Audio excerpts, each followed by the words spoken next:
So now we will see the implementation of decision tree algorithm. So now let us see how to implement the decision tree with the help of Python. Let's see the program now. We are going to consider the play tennis data set only. So first I'm going to import the pandas as PD because we are going to work with the data frame. Pandas is required for working with data frames. So let me run the cell. Then I'm going to read my input data set. That is nothing but it is in the form of CSV. So I'm going to use the function read_CSV. It is a built-in function in pandas. So I'm going to call pd.read_CSV. Then you just copy the path from here.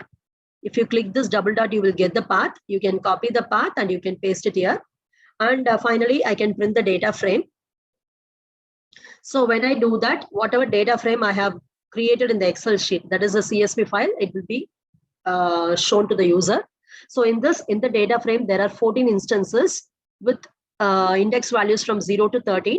And then I have attributes, outlook, temperature, humidity, and then wind. These are independent attributes. And then play tennis is the dependent attribute. This is our target class. We want to predict only this. It is having binary classification, that is yes and no. And then outlook is having 3 different possible values: sunny, overcast, and then rain. Then temperature is having again 3 different values: hot, mild, and cool. Humidity is having 2 different values: high and normal. Wind is having 2 different values: weak and strong. Now we are going to create the decision tree with the help of the built-in function. We are not going to write any program. Already built-in functions are available in sklearn. We are going to make use of those functions only. Right? So now let me run this. Okay, so whenever you want to construct the decision tree, what is your first step is you have to divide your data set into your dependent features and then independent features. So independent feature is nothing but your input and dependent feature is nothing but your target class. So I am going to create them now. So from the entire data set, I want to select my independent features and give them as input. For that, I need to drop the last column because the last column is my target class, which I want to predict. So I am going to drop the last column. For that, I am going to use the function df.drop. It is going to drop. You have to tell which column to be dropped. I am going to drop the last column. See what is the name of the last column. The name of the last column is play tennis. So I need to drop this column. So I am giving drop of play tennis and axis is equal to column. Then whatever is dropped, it will create a new data frame. You store the new data frame in another data frame variable called inputs. Then I am printing inputs. So in this, when you see the last column is not printed, it is giving only the input features. So what is the next step now? Once you have dropped, if you see the input features, the features are having discrete values. They are having string data type. The data type is here is string for all the 4 features, but none of the machine learning algorithms will accept string features as the input. This is very important point in machine learning. Whatever is the feature, you have to give either as integer or otherwise floating point. That is, it should be numeric data type only. It will not accept string as an input. So what is the next step is you have to convert all the string into numeric data. For that, you can use encoding. So for this, here in sklearn, we have a function, we have a package called label encoder. We are going to import that. So from sklearn.preprocessing, import label encoder, and whichever feature you want to convert, for all those things, you are going to create objects. So here label encoder is a class. We are going to create now 4 objects because we have 4 features that are to be converted into numeric data type. The first feature is outlook, then temperature, humidity, and wind. So now what I'm doing, I'm creating 4 objects now. LE means label encoded underscore outlook, then temperature, humidity, and then wind. I am creating 4 different possible objects. Then what I have to do is, whichever is the column that is string, you convert that into encode. You do the encoding process for that and convert into numeric data. So now let me consider the first column. My first column is outlook. Where is the first column available? It is available in the data frame inputs. So you give inputs in that you give outlook. That is the first column. This should be given as input to a function called fit_transform. Okay. So use the function fit_transform that is going to convert your string data into the numeric values. Then this one, we are going to store it this is now associated with the first object, LE underscore outlook. So I have to call this function fit underscore transform with LE underscore outlook because this is associated with the outlook column. Then what it will do is, it will take the entire column, whichever is the string data, it will convert that into numeric data type. A new column will be created. You store it in another, you create a new column now because the old column is already outlook. It is having string data. Now we are going to create an extra column. That column name is outlook underscore n. This is a new column I'm going to create. Where I am going to create this column in the same data frame only. So in inputs of outlook underscore n, I am going to store these values. Similarly, you have the next as temperature. You take the temperature column from the input data frame. Okay. Then apply the fit transform method, convert the string value into numeric data. For this, you are going to use this object LE underscore temperature. Use the object. Now you will create a new column, store that column in the same data frame inputs in a column name called temperature underscore n. Similarly, you do for the remaining two columns. So once I do that, let me run the cell. I have done only for the 4 input columns. Okay, so now I am printing the data frame again, inputs. If you see this data frame, initially inputs is having only 4 columns, outlook, temperature, humidity, and wind. Now 4 more extra columns are created. If you see what is there in the column, in the outlook, we have seen that there are 3 different possible unique values, rainy, overcast, and then sunny. So it has created 3 different numbers, 0, 1, and 2. If you see the values, they are 0, 1, and 2. For what it is assigning 0, always the attributes will be sorted in the alphabetical order. So first we have O, after O we have R, then we have S. So for overcast, it is having value 0. For rain, it is having value 1. Then for sunny, it is having value 2. So likewise, it will be substituting for the entire column, outlook underscore n. Similarly, for temperature underscore n, it will take the values from temperature. Here we have only 3 values, hot, mild, and cool. In the alphabetical order, cool comes first. So that is assigned with 0 as a value. Then comes H. So it is assigned with value 1. Then comes M. So mild is assigned with the value 2. So every unique attribute value will be assigned a new numeric value. Similarly, if you consider humidity, here we have only 2 values, high and normal. So 0 is assigned for high and normal is assigned with 1. In wind column, we have weak and strong. So for strong is coming alphabetically first. So for strong, 0 is assigned. For weak, 1 is assigned. So now we have totally 8 columns. But for our decision tree algorithm, we don't want duplication. Here outlook and outlook underscore n are duplication only. We don't want it. So we want to drop the first 4 columns. Outlook, temperature, humidity, and wind, we want to drop. So now we are going to drop those columns.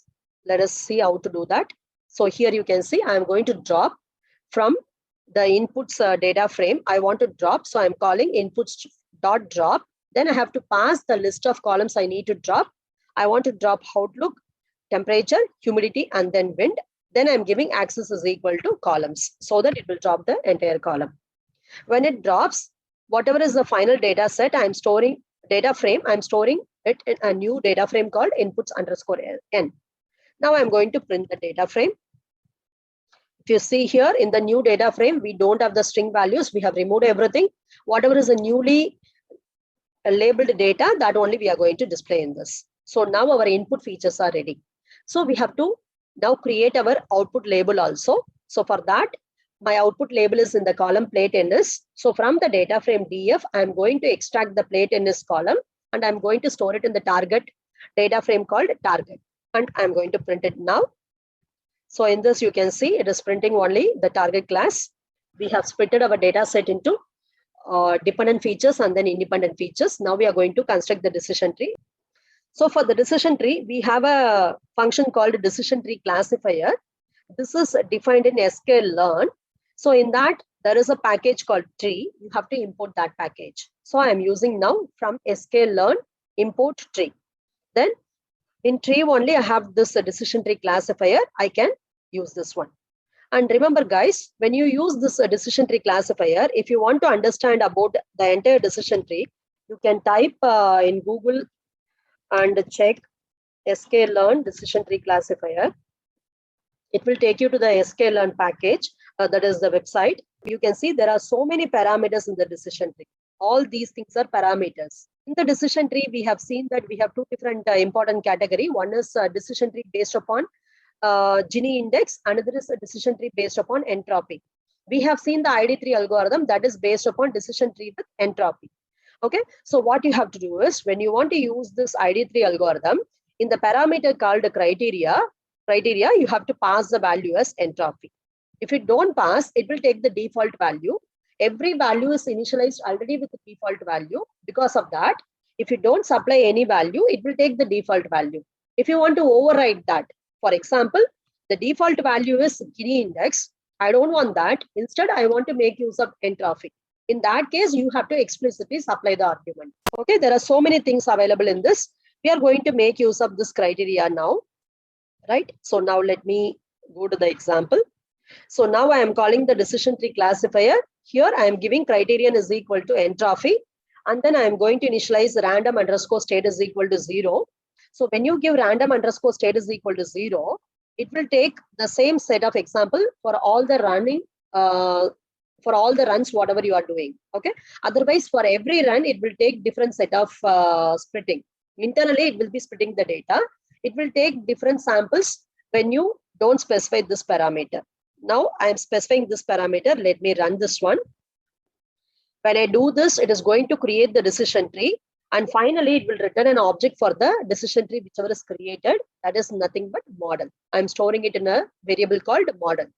Now, I want to find what is the score of that particular decision tree, how it is working, whether it is working well or not. For every decision tree, there will be a score associated, which is going to give you the accuracy. This accuracy is the training accuracy. So we are going to now see the score. For that, you have to call fit function. Okay. So in fit function, you have to pass two arguments. The first argument is what is your data set?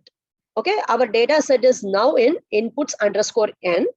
That is a newly created data set. And then which is your target class. So the target class here is target, which is having only the class labels. Call the function model.fit. It is going to fit the data and then it is going to create the decision tree model for you. Once you do that, see now here in this step, what I have done, I have created only object for the decision tree classifier. When I call model.fit, at that time only training will happen and the model will be created. Now our model is ready. I want to know what is the score of the model. For that, I am going to call model.score. I need to pass again two parameters, inputs underscore n and then target. So what is the use of this function is, whatever is your input, okay, this will be taken as your training examples and target is nothing but class label associated with those training example. It will find what is the training accuracy. When I run, I am getting the training accuracy as 1.0. The accuracy will be from 0 to 1.0. 1 is the maximum value. So we are getting maximum accuracy in this 1.0. This is the training phase. Okay. So once you do the training phase, you want to predict the new examples. Okay. So in that, what you can do is you can call the function model.predict, pass the new examples. How to pass the new examples? What is an example now? Example is nothing but every record is the example. Other than the target class, you have to specify all the values. So now I want to predict a new sample. In the new sample, here you can see there are 4 attributes. So I have given 4 different numbers. Can anyone tell me what is the value of this 4 different numbers? 2101. Why it is given as 2101? What is the meaning here? What is 2? Just to see this one and tell me what is 2.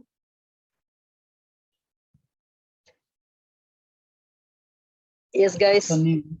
Yeah, sunny. 2 is sunny. And next is 1. 1 is nothing but hot. Then 0. 0 is nothing but here you can see 0 is high. And 1 is here, this is present. 1 is nothing but weak. So I have given my new testing example as 2101. That is nothing but this particular row I have given again to test it. Outlook is equal to sunny, temperature is equal to hot, humidity is equal to high, wind is equal to weak. This one I have given. So what is the output we are predicting? That is nothing but whatever is the output associated with the row 0, that should be printed. So what is associated with row 0? You can see here, it should be printing as no. Now let us see whether it is predicting correctly. So you can see here, when I run this particular cell, I'm getting the output as no. Array of no means this is our target class. I'm getting as no. Similarly, when I run this particular one, 2000, I'm getting as no. When I run 0101, 01, so 0101 is nothing but this record I have given again to test. This is nothing but record number 2.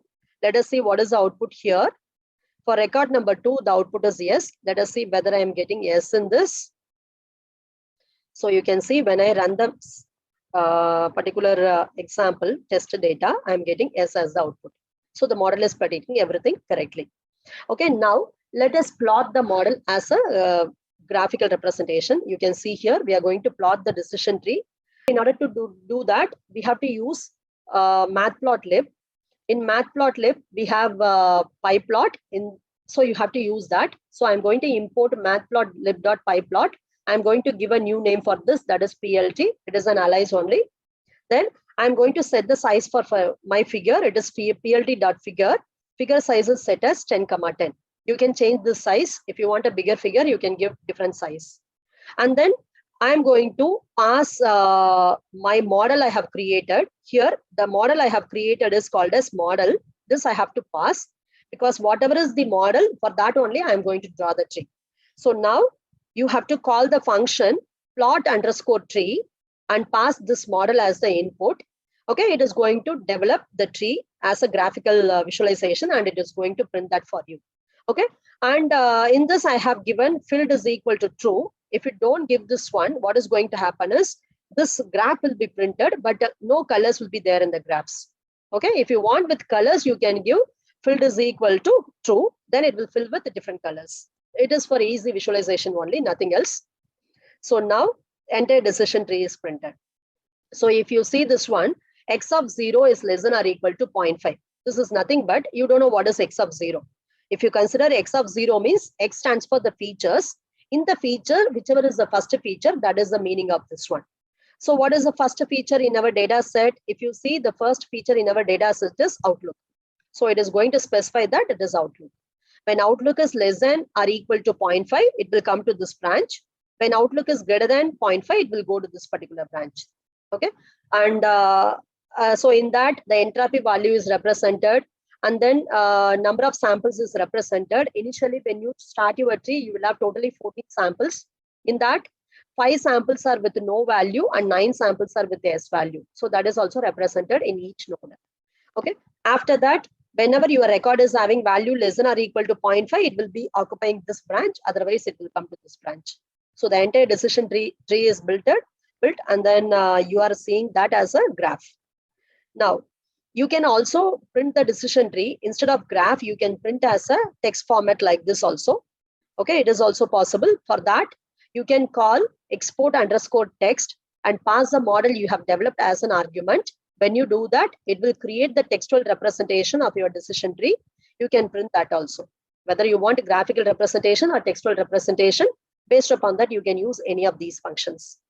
And in this, I told you that only the column index are displayed. If instead of index, if we display the name, that will be easy for us. If you want to do that, you can use this thing. In this, what I have done is I have created a list called features_calls. In that, whichever is the input feature we have to specify that name. It is Outlook_n, temperature_n, humidity_n, and then wind_n. After that, in this plot_tree, there is a parameter called features_name. You have to pass this features_calls. If you do that, instead of displaying x of 0, x of 1 like that, it will display here the feature name. You can see here, Outlook, everything is displayed. Now let me run this one so that you will get this particular graph. Now we are going to make use of train test splitting. For that, we have in sklearn a package called train test split. We are going to import that. And once you do that, you have to specify how much data you want for training and how much you want for testing. So here I'm specifying the test size as 0.2. That means that 20% of the data will be taken for testing and remaining 80% will be taken for training. Then we have to specify which is our input column, which is our output column. So here the input is nothing but inputs_n. and output is stored in the data frame called target. So I'm passing these two as the arguments. Then you can specify random state if you want to work with the same set of data. Then this will return 4 things to you. One is x underscore train, that is nothing but all the features in the training set. Then x underscore test, this is all the features in the testing set. And y underscore train, this is your target class in the training set, and y underscore test is target class in the testing set. Let me run this one. Once I do that, my data set is split into training and then testing examples. Now I want to see what is the size of the training example. So if I print len of x train, I am getting 11. That means that out of 14 records, 11 records are taken for training and then remaining 3 records are taken for testing. Let me run the len of test also. So here I am getting as 3. Instead of len of x train, you can even pass len of y train. Both are of same size only. Right. So now we have done that. Now again, I'm going to do the same step. I'm going to develop the decision tree classifier with this particular train test split. And I'm going to calculate what is the testing accuracy also. Previously, we have calculated only the training accuracy. Now we have divided some data into testing. So we are going to calculate the testing accuracy also. Let me import metrics. So this metrics is imported so that we can easily calculate the accuracy. Now I am going to call the function decision tree classifier. I am going to say that I am going to use the entropy method for calculating the decision tree. Then random state is set to 0. You can set to any value. Right. After that, I'm going to call the fit function, which is going to develop my model. For that, I have to pass x train and then y train. You develop the model only with the training data, not with the testing data. But for the fit function, you have to pass 2 arguments. One is what is your input features and what is the output target class. So input feature is x underscore train and target class is y underscore train. I am passing them, is fitting the model, and model is stored in the object called CLF. Now I want to predict that model. So what is the meaning of predicting the model is you have developed the model. Now you are going to pass all the data sets you have allotted for testing. It will create the associated labels for that according to the model you have developed. So to predict, I'm calling clf.predict. I'm passing xtest as the argument. So what is this xtest? How much records it contains? If you see, it is having 3 records. So for all the 3 records, you are going to predict what is the target class. And that I am going to store in y underscore predict. So y underscore predict contains what is the predicted output for the class x underscore test. Okay. Now I am going to find the accuracy. We have 2 accuracy now, training accuracy and then testing accuracy. Let me first run this record. So I'm going to find the training accuracy now. To find the training accuracy, you have to use CLF underscore score. Score is the function to find the accuracy. Here you have to pass your training feature and then training class, target class. Training feature is available in x underscore train and target class is available in y underscore train. When I run that, I am getting the accuracy as 1.0. That means I am getting 100% accuracy. Now let me find the testing accuracy. So what is testing accuracy is, already the model is developed during the training and you are giving the testing data which is not used for developing the model. Remember, testing data will never be used for developing the model. It is a new data reserved for testing the model itself. Now you are going to supply that data and you have already predicted what is the output. Now you are going to check whether the value predicted for the testing data is correct. So I am going to call metrics.accuracy underscore score. Okay. In that I have to pass 2 arguments, y underscore test. What is y underscore test is, when you splitted your data set into training and testing set, that time itself we have y underscore test that is already available to you. You know this answer, y underscore test. Machine is not predicting this. But what it has predicted, when you pass x underscore text, here it has predicted y underscore pred. This only predicted value. Now we are going to compare this predicted value with the actual value. Y underscore test is actual target class for the testing data set and y underscore predict is predicted value for the testing data set. We are going to see how much they are accurate. When you run this one, the accuracy is 0.66. That means it is only 66% accurate. So what is the meaning here is, due to the overfitting only, you can see here The training accuracy is 1.0, but the testing score is 0.66. Okay, now I'm going to develop the tree for this model. I'm going to print it. Again, the same thing only. I'm going to store all the features in features underscore column. After that, I'm going to call the function plot underscore tree. For this, you have to pass the argument of, that is nothing but the model you have created. Here, when we run the program, the model is stored in CLF. So that should be passed as the argument for this. CLF is the model, and class name, you can give yes and no. If you give yes and no, here the class will be displayed as yes and no. Otherwise, it will be zeros and ones only. So you can give the class name, and when you give filled is equal to true, the colored figure will be drawn. Otherwise, if you don't give this one, it will draw every figure like this white image only. If you want to differentiate them, you can give filled is equal to 0. And rounded is equal to 2 is nothing, but here you can see the rectangle is printed in rounded shape, that only. Likewise, you can give. Then also you pass features underscore name. If you don't give features underscore name with this features underscore calls, we will not have humidity here. Instead, it will display features of 0, features of 1, like that. It will be difficult for us to understand. And this is another important parameter, max underscore depth. When you develop the decision tree, sometimes your tree will have depth value as 15, 25, 30, and so on. Suppose you want to limit your depth to avoid overfitting, that also you can do here. When you specify max underscore depth is equal to 2, it will create a decision tree with 2 levels only. Let me show you that. Now you see, when I give max underscore depth is equal to 8, maximum depth I want is 8, but here what is the depth? You can see I have only levels, a level of node as this is 1 level, 2 level, 3, 4, 5. Maximum I have 5 levels only. I can even give max underscore depth is equal to 2. Let me run this one so that you will understand what is the use of that parameter. So when you set max underscore depth is equal to 2, you can see here, this is 0, 1, 2. Okay, so the depth is limited, change it. I'll remove this. If you remove this parameter, it will take the default value. Default value is nothing but till it gets pure labels at the leaf level, it will continue. You can see here, I didn't specify any max depth here. If you don't give any value, the decision tree will be developed till all the leaf nodes are having pure class labels, either yes or no.